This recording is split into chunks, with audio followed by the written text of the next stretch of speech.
This is Take 5 with Bentley, Nevada.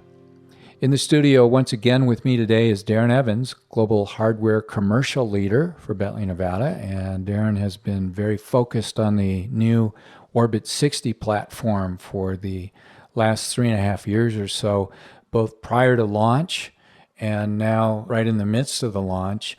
And Darren, we talked about applications earlier in kind of this series of episodes. We talked about TSI measurements, we talked about hydro, we talked about reciprocating compressors. And one of the questions that frequently comes up is, what about overspeed? And I'm sure you face that a lot when you're interacting with customers. How do you answer that question for them? Yeah, when we go back to the design interviews we did with Orbit 60, we got a surprising amount of people that were very interested in what Bentley's doing in the future for Overspeed. And so from a legacy perspective, many of our customers are experienced with 3500 having integral Overspeed capabilities. Some customers would deploy a standalone 3500 rack for Overspeed. Other customers would combine the Overspeed with the vibration functionality, which kind of goes against API a little bit, but many customers were very comfortable doing that. That feature, the Overspeed feature, is no longer available in 3500 today, and we have released a new Overspeed product, which is Adapt Overspeed. And that's a standalone system really dedicated just for Overspeed. The feedback that we got from the marketplace was they really wanted a single platform type of design that does not only your vibration aspects, but also does your Overspeed aspects. That the systems can talk together, share information, but also those customers that really did fall behind the 3500 architecture and wanted that Overspeed system integral with their vibration all in one platform, they want to bring that back. And so we absolutely have it on the roadmap for Orbit 60. It's going to be SIL 3 Overspeed technology. And it's going to be a future release. It's nothing that's going to come out of the gate here at the end of 2021, but we're absolutely focused on it, and we're committed to bringing that back to the market. So even though a date hasn't been set, it's basically part of the planning process now. Yeah, part of the core architecture of the system from a speed perspective and data communication perspective is all around the SIL 3 Overspeed architecture. And I realize we're not here necessarily to talk about SIL. I think we're going to bring some other people that have particular deep expertise in that talk about SIL. But I heard you say SIL 3 when it comes to overspeed. Is SIL 3 typical of the other measurements, or is that kind of more reserved for overspeed? Very much reserved for overspeed. We very rarely run into SIL 3 application discussions with traditional radial vibration type of applications. Orbit 60 and its release here in the spring of next year, and 2022 is going to have that SIL 2 certification.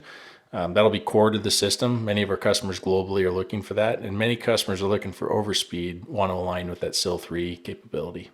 You mentioned that API basically says to segregate the two systems, overspeed from the vibration or core machinery protection functions. Some customers, it sounds like, that you've interacted with said, yeah, we know, but we'd still like an integrated architecture. Can they still implement a separate system when this measurement does appear in the Orbit 60? Could they still have one Orbit 60 for overspeed and a separate Orbit 60 for the other measurements? Absolutely. There'll be the flexibility there to either integrate it with your existing system or provide a separate overspeed system that's standalone. And even with bridging, you can connect them together to share information if you choose to do so as well. Have completely segregated systems. Really, any level of, if you want to comply with certain API standards or certain design philosophies, Orbit 60 will be aligned very nicely to that.